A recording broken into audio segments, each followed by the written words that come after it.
Hi, I'm Simon White, Technical Director at Visu Technologies, and I'd like to introduce you to the WinOLS software, give you a brief guide and tour of some of the key features. Okay, the software is open on the screen, and we're just going to go and select a project and select a new file so we can show you how the system interacts with the read from the vehicle. There's a number of features on there when you're importing a file through BDM, BSL and EEPROM. The key thing you're looking for, unless you're using an EVC tool to read and write the file, is the actual file option. Here we've navigated to our desktop, we've pulled the file across and we're importing into the system. You can see on the screen there's the option for searching for checksums or continuing without the checksums. If you've got a CARES or K-tag or any tool other than EVC, check whether that tool itself makes manual checksum correction for you. If it doesn't, you need to do it through the EVC program. If it does, ignore it and carry on. When you're importing the file, there is the option and opportunity to search for similar projects. It may well be that you've done this file before in a different vehicle. Hardware, software numbers may match. On this screen, you have the opportunity to search one of those matching files. If you have a 100% match, fantastic.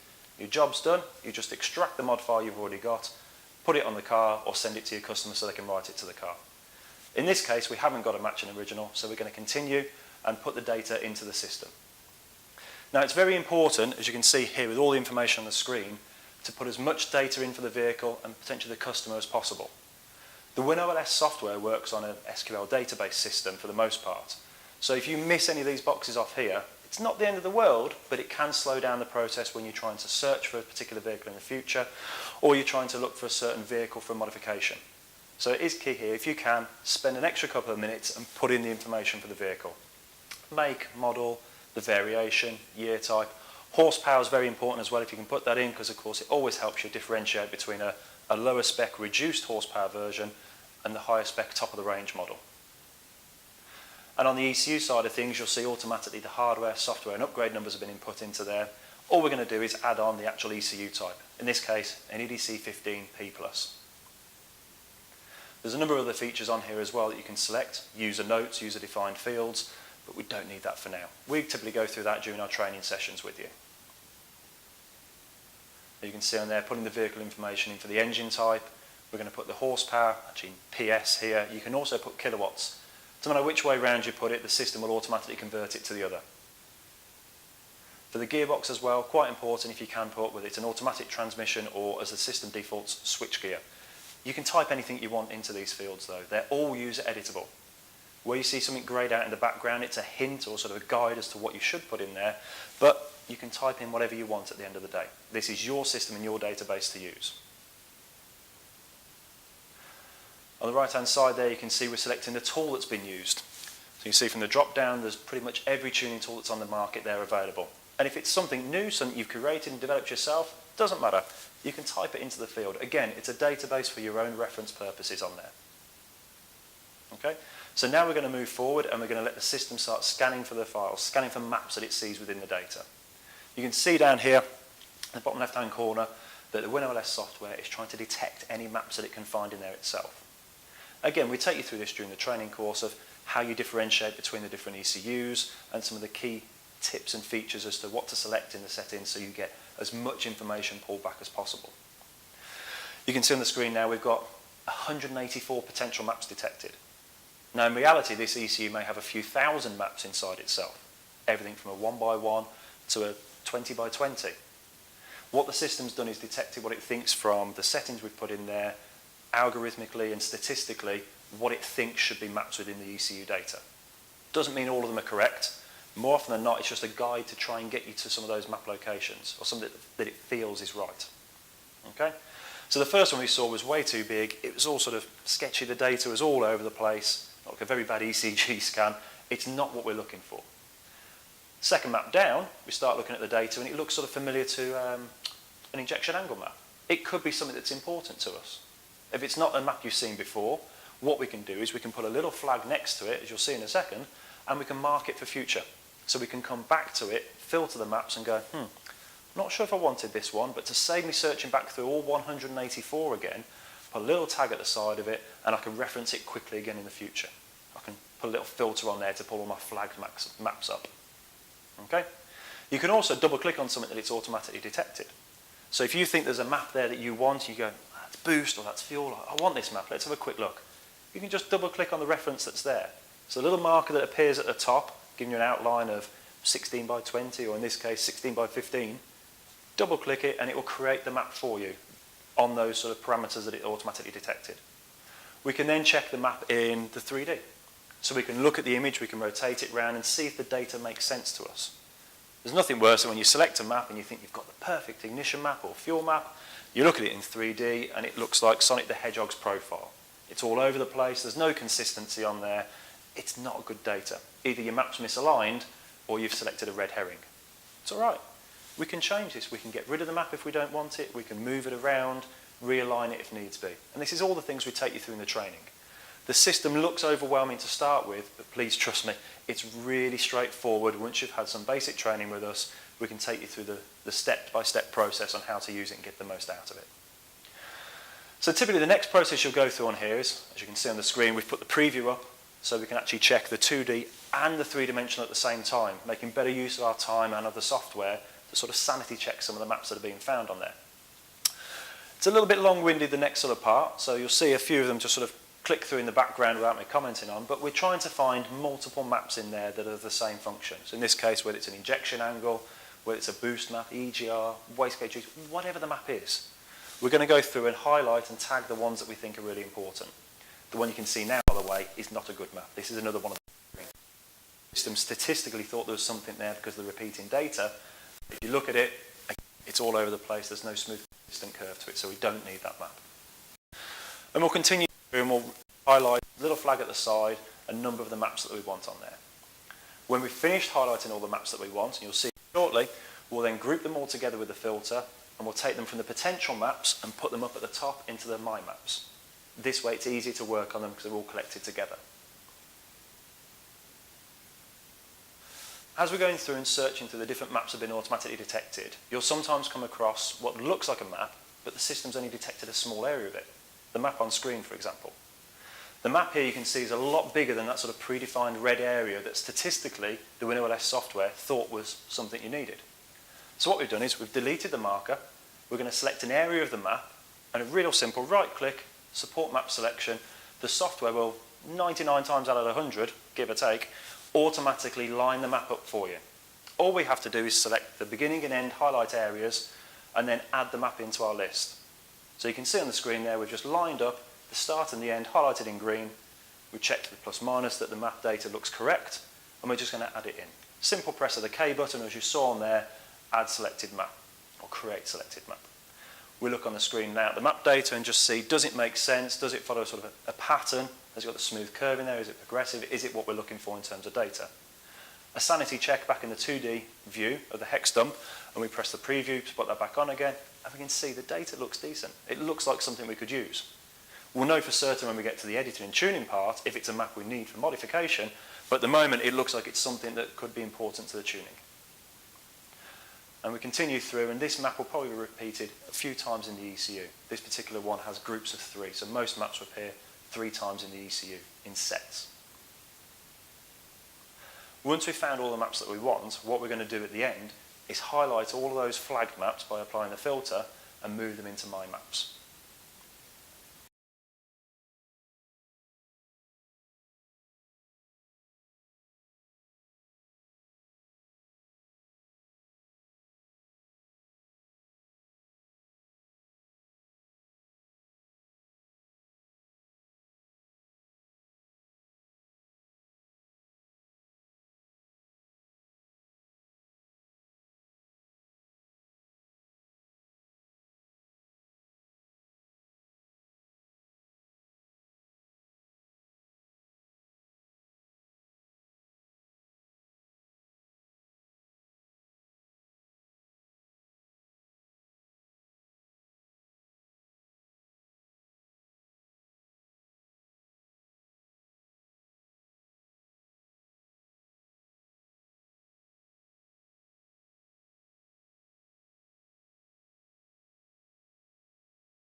So once we're happy and we've searched through, all of the maps have been automatically detected, and some additional ones that we've found in and around those areas, we're going to finish up at the bottom of the list, always searching in size order as well, by the way. Remember, the bigger the map is, the more important it's going to be. A one-by-one map isn't really the most important on there in terms of tuning. We've applied a filter at the top for just the flagged maps, and we're going to select all of those flagged maps and a simple right-click and move into a folder. In this case, My Maps. But you could create a new folder if you want, tuning maps or detecting maps, whatever you want. The default on the system is My Maps. Once those are added to the top, that allows us to more quickly and efficiently work through the software for just those maps that we've detected. Instead of trying to find a drop at the top, F4DE8, and then trying to find the next one in sequence that could be 70 maps lower down the list, what we're actually doing now is just keeping those maps that are important for us, or that we believe are important, at the very top. Now when we've got these maps, we'll zoom out slightly on the first view. Always check around the data that you found to see if there's any additional maps. The software isn't foolproof. It relies on you as the user, as the tuner, to input information. There could be 5 or 6 ignition maps, sort of ignition angle maps, so when it starts injecting the fuel, there might be one. Always have a quick zoom out and see if you can see any more at the side. If there's one missing, the chances are there might be another one somewhere. I've already mentioned earlier on, this ECU works in sets of 3. There's 3 copies of the map data. So if you look and find one missing map in the first set, you can be sure that when you go to the second and third set of data, that same map's going to be missing again.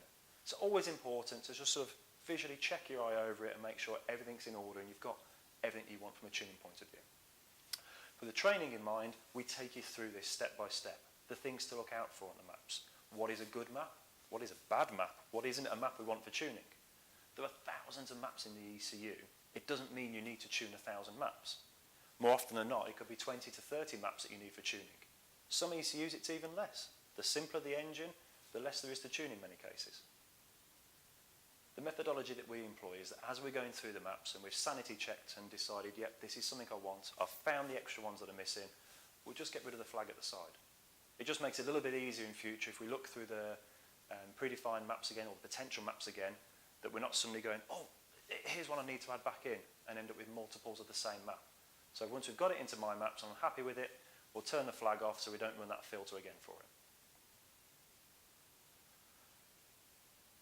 it. It may be a case sometimes when you're going through and looking through the ECU, you found something that you think's a map, you think it's important, you flag the map, and then actually when you come back to looking through all the maps in the My Maps folder, you go, oh, I've made a mistake, I don't want that one. It's not a problem.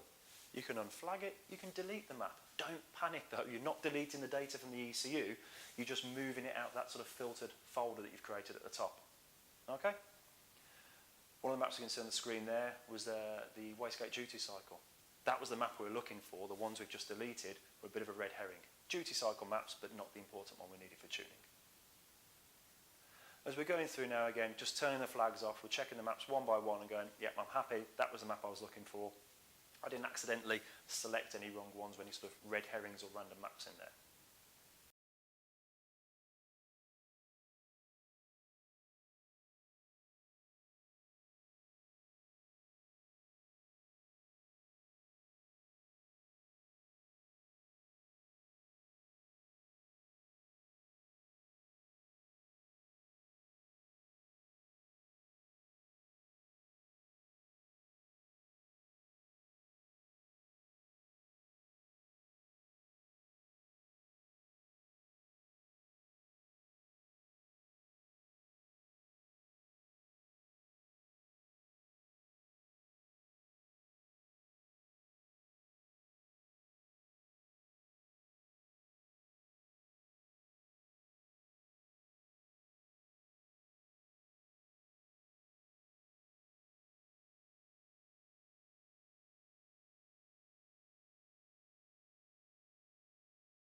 Now, a little bit of a sneaky peek at some of the tuning that you'll need to do and we'll go through during our training course.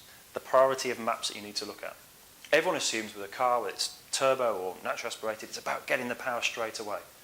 Spark advance on a petrol, put more fuel in. A diesel, I need to wind the boost up. Petrol turbo, same thing. That's not the case. More often than not, there's little tricks and tips we can give you within the standard ECU that show you how much extra power can be given from the vehicle without having to overstress the engine. A good tune is a safe tune on the car, which is why this is one of the first maps we always start with. This is known as the driver's wish, torque request, driver's demand, however you want to call it. This is the map that directly relates between RPM and an input, typically throttle or a load on the vehicle. The map itself is the request on the engine. This old ECU is actually fuel-based. Being an old TDI PD engine, it requests a quantity of fuel under a certain load or throttle and a certain RPM. This is the link directly between you as the driver or the customer of the car and the actual software and engine. You press your pedal so far at a certain RPM and it will request an amount of fuel. Very important we understand what the car is being asked to do. Now you'll see on the screen now we're putting some basic information in for the ECU. We're giving it its driver's wish name. The actual measurement in the map itself is fuel quantity, and you can see we put milligrams per cycle. You're not restricted to these predefined fields, remember. You can put in anything you want in there as long as it makes sense for you and you're going to use that uniformly moving forward. You can see on there as well, a little freebie on there, we've shown you the conversion, taking the raw data that said on there 6,118 and putting that decimal place in the right place so it shows us 61.18 milligrams of fuel. Very important that we understand the data that's there. If we misinterpret that as a boost pressure or as a fuel pressure or as a torque amount, we could very badly tune the engine, tuning the wrong areas, the wrong places, the wrong amounts. So it's important that we look at the data and understand what's there. This is what we take you through with our training. Whether it's on Skype or in-house or actual one-to-one training sessions, we'll show you how to understand this data, how to interpolate it in the correct way, how to put the correct conversions, or known in the industry, factors, onto the data so it makes sense to you from a tuning point of view. There's a number of shortcuts as well that we can show you into the system. One of which on the ECU is when you put in this bit of data into there, you can add it to a personal profile for that ECU. What that lets you do is in the future quickly hop back into the map. If you think it's fuel quantity or it's torque or it's boost pressure, you can hit a little drop down arrow in the corner, you'll see them on the maps in a moment, and you can quickly copy that conversion. You haven't got to remember it all in your head. You haven't got to have reams of paper with everything written down on. The database within WinOLS system itself stores that information for you. It makes life a hell of a lot easier and helps increase the sort of efficiency when it comes to tuning a vehicle. Instead of taking 6 hours to tune one, take you an hour. Do a little bit more, take you 30 minutes. We typically turn a tuning file around in around about 20 minutes to 25, depending on the complexity of the ECU. As you can see now, we're going through and just double checking all the maps are there. We found one driver's wish map. Remember I said the maps are in groups of 3. It's important we went through and checked the other one was there. So with this now, we've got all the data into the map itself, and we're copying that information through what's called Copy Map Advanced onto one of the other maps. So there's nothing worse than you find 10 boost maps, for example, or 10 ignition maps, whatever they may be, and you sit there having to type out, oh, boost pressure, this is the conversion, this is the name, close and open the next one. That's not a good use of your time. The WinOLS software also knows this, so there's shortcuts in place. As you saw, we copy the advanced data, go down to the next map, and we just paste it onto there. That puts our conversions in place, so the 3 driver's wish maps have been named very quickly. The time and effort goes into the first one, and the second 2 are just very quickly reproduced with the correct names. Moving on to the next most important map when you're looking at something in an ECU, especially with the diesel turbos and petrol turbos. We've seen our request map, now we need to look at the limiter map, the map that holds everything back. Everyone just thinks the limiter's there to sort of restrict the power. It is, but there's multiple functions for it. It's also used to actually control the curve, the power delivery curve, the drivability of the vehicle under full throttle. Mathematical calculations and algorithms are used for part throttle driving, just pulling away from a junction, lift off, a little bit more throttle to maintain speed. When you're really trying to accelerate the car, it's this map, the torque limiter curve, that holds the car back. It provides a smooth and progressive curve, hopefully if everything's correct from the manufacturer, but it also makes sure that the car isn't overexerting itself. It's not hesitant or jumping around. This map is very important because if we want to increase the power of the vehicle, we need to look here for our first changes, but taking into account the driver's wish map that we saw. It's very important to make sure that our two maps, our driver's wish map, isn't sitting below our limiter.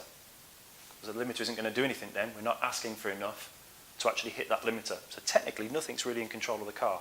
But don't worry, we take you through all these fundamentals, the methodology, the safe way to tune the car to get as much of it as possible without any detrimental risk to the engine or the drivetrain. You can see on the screen now what we're doing is labelling a number of the axes. The typical one for this map can either be EGT, an atmospheric pressure, could even be boost pressure for our y-axis. The x-axis across the top is fairly straightforward, it's RPM. Manufacturers will use this in a typically sort of uniform way, especially through Bosch ECUs, where you have either a pressure or an EGT as your y-axis. In this case, there's no difference between the three rows, between the top, middle and bottom. They all follow the same curve. So the y-axis is almost a bit sort of irrelevant for us in this case. But pay attention to it on all vehicles because some, it may actually restrict the torque more aggressively under hotter temperatures, colder temperatures, lower atmospheric pressures, whatever the reference is at the side, the ECU may use that as a way of scaling or controlling the power of the vehicle. You can see on here as well the profile that we mentioned. What we're going through is searching through that ECU profile so we can use a sort of a shortcut. We can click on the little drop down arrow at the bottom of the screen there and we can use our predefined values that we've already gone through and measured, fuel quantity, torque, etc., and put them straight into the data table. There's nothing worse than trying to remember off the top of your head, oh, what was the conversion for fuel? What was the conversion for RPM? Once you've got that first conversion, save it into your system and you can then regurgitate it again and again and again on every ECU you need. Remember, Bosch platform is pretty much straightforward and universal. What you have for one conversion on one ECU is most likely going to be the same conversion on another Bosch ECU. From EDC 15 in 2001, even through to EDC 17 on 2015 vehicles. There's a uniformity to it, almost a signature if you like from the factory. This is the same with Siemens, Delphi, Mirelli. You name the ECU, there's a sort of linear pattern to it. What they did 10 years ago, they're using those similar conversions nowadays. They don't try and reinvent the wheel. Pardon the pun, of course, talking about cars. Okay. What we're doing, of course, here now is filtering out our maps into the various folders. Not everyone does this, but it's a good housekeeping thing to do. If you've got 40 or 50 maps that you're looking for tuning and you're going, change my torque limiter, but you've got them organised in address order, you may have a torque limiter at the top and another torque limiter 40 or 50 maps lower that you might miss. This way, if you group all of the maps together with the same name or the same function, if they're torque related or boost related, for example, put them into a predefined folder that you create that keeps them all nice and neatly organised. That way, if you're changing something to do with torque or you're changing driver's wish, you change one, you can see the others just below it in the list. It means that way it's very unlikely for you to miss any maps and of course cause a driving issue with the vehicle. There's 3 driver's wish maps, the car could be absolutely fine, but if you've missed one, every Thursday afternoon at 10 to 4, suddenly the car, hiccups because you forgot to tune that map. So important, this little bit of housekeeping saves you time in the long run and reduces the risk of you making a human error on the file. So though it's housekeeping, it's a good little tip for you on there. As we go through the maps, we've had boost pressure request maps with driver's wish maps, boost pressure limiters. Some people will segment them into different areas. We, and the way we teach, is to keep them together. So boost pressure request maps, boost pressure limiters will put together because they're both talking about the same components and the same functions on a vehicle, or the same area of components on a vehicle. Again, you increase the boost pressure, but I didn't put my boost pressure limiter in the same folder, I could potentially miss that. The car's driving along, goes into overboost and cuts out. Very bad for the customer, could even be dangerous in the right or the wrong circumstances, and of course it's going to reflect negatively on you as a tuner or as a tuning company. Always make sure you sanity check what you're doing and make sure if you increase a request, you put the limiter in line with it as well. Now this process can take a little bit of time. There's a number of maps on here that we're going to add, and for ease of speed, we're not going to add every single one on there. It's just to show you the process and the methodology that we go through on the ECU.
We'll now look at some of the basic ways that you can modify the data on the ECU.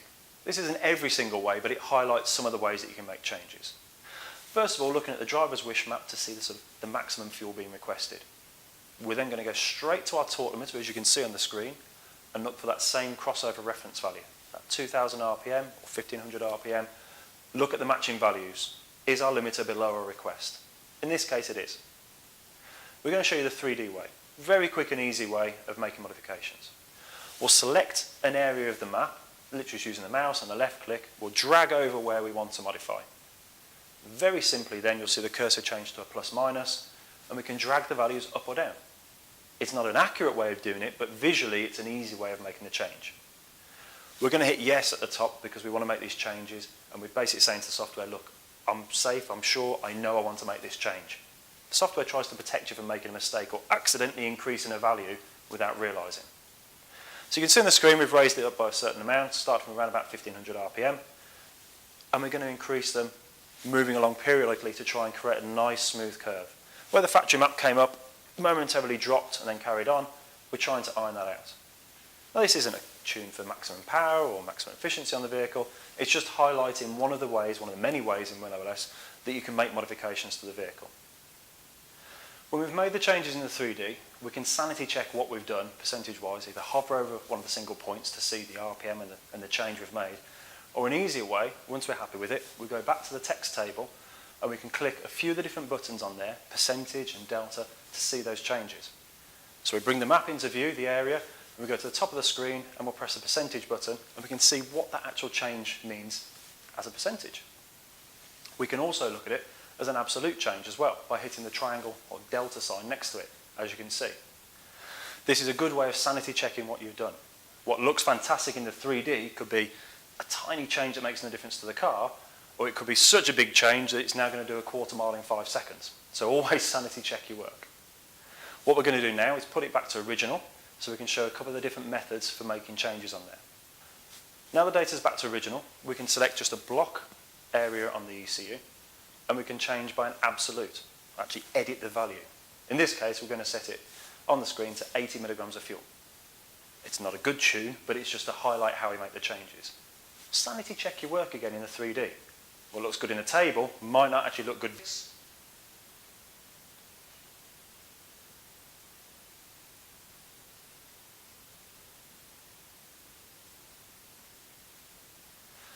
Now the data is back to original, we'll show one of the different ways we can make a change. So now, one of the different ways we can make a modification, we're going to select an area now on the actual table itself, selecting from 1500 to the end just to highlight, and we're going to go to a relative change. In this case, the change we're going to make is going to be an addition, or as we call an absolute change. We're going to increase it by a set amount of fuel.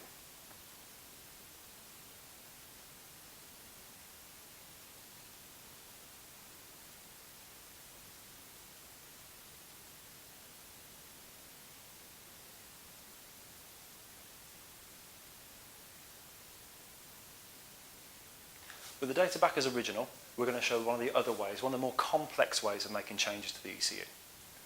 This way now we're going to change by edit, and we can manipulate the different corners of the area we've selected so we can scale, sometimes called interpolation. We can put a smaller value at the start and a higher value further along to give ourselves a scaled progressive increase on there instead of just a flat numeric or percentage increase. 1500 RPM to peak to optimum torque at 3000, we've scaled 8% and above, and now we're going to reverse that the other way. This way we're going to build up to optimum torque and then a nice progressive drop down again. We check in the three-dimensional, we can see we've not upset the curve, we're maintaining the factory curve, we're just moving the torque, instead of peaking around sort of 1900 to 2000, we're trying to keep it accelerating further up towards 3000 RPM. And again, we have the ability in the 3D, if we're not happy with something, or there's a little bit of a spike, sometimes easier with the 3D visual, to make a little change on there. Always make sure you use all the tools in your repertoire to make sure the tune is how you want it to be. Most importantly, you're tuning for the customer, not just for what you want, but what the customer's looking for on there. So putting the data back. So we've shown by relative as an addition, we've shown by the edit, the floor sum or interpolation, and now we can go back into the relative and show the flip side of this now by doing a set percentage change. So we stay with that 15 number, but as percentage, we can see, okay, it looks all right. But at 2000 RPM, we've got a very high value now. It's up at 80 milligrams of fuel, 84 milligrams almost. So we have to sanity check back to our driver's wish map and make sure that our request is still above our limiter. If you move the limit above the request, you're removing that safety control, that progressive feel to the car. Effectively, nothing's in charge of the torque anymore. You've got request and the car will just try and do whatever it can do. This can lead to a sort of a hesitant feel on there or a surging feel in the car itself. So a quick little change we'll do, we'll come back into the driver's wish and we'll just make an increase on there. Same percentage change we made onto the torque limiter. You can see where that change is now and focusing around that 100% load area. If you think about it from a driving point of view, you don't want all of the power to come in the first sort of few millimetres of throttle pedal. You want the car to accelerate harder when you're asking it to accelerate harder, which is typically towards the bottom of the pedal. 49. It's always very important to maintain the consistency in the ECU. If the request is above the limit to begin with, make sure it stays that way after tuning. Okay, one of the things we can see now is we look back in the actual hex dump view in the two-dimensional and we can see the changes that have been made to that map.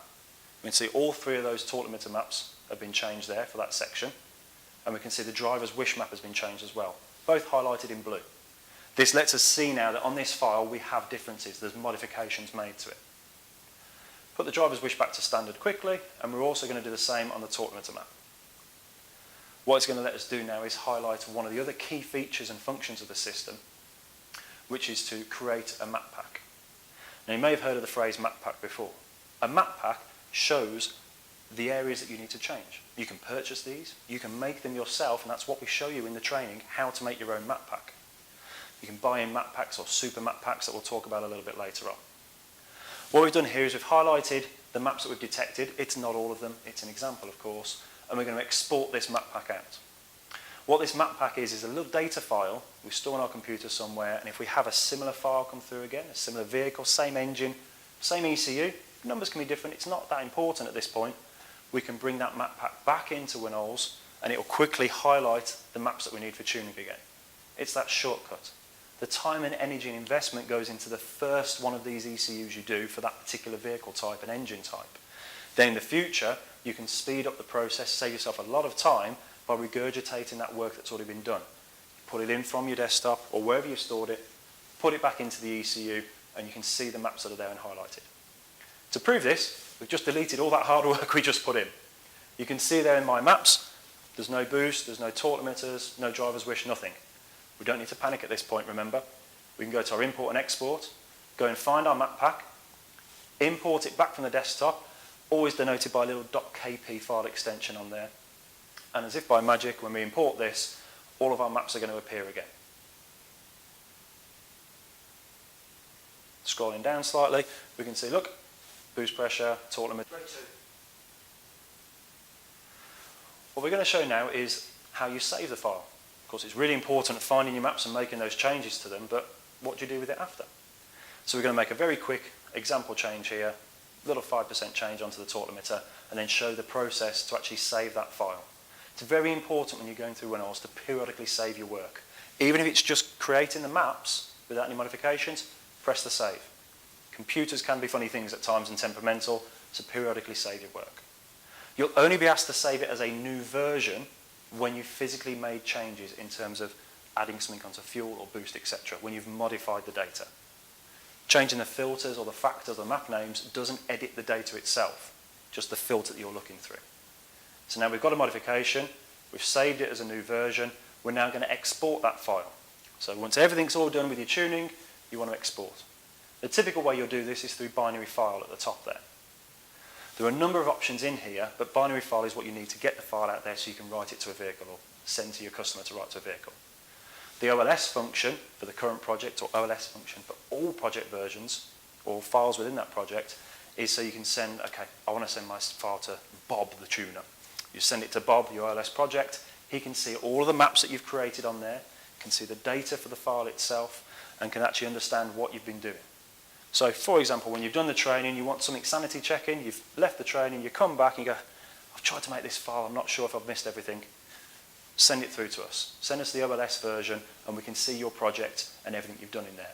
That way we can help and can correct anything that you need within the file.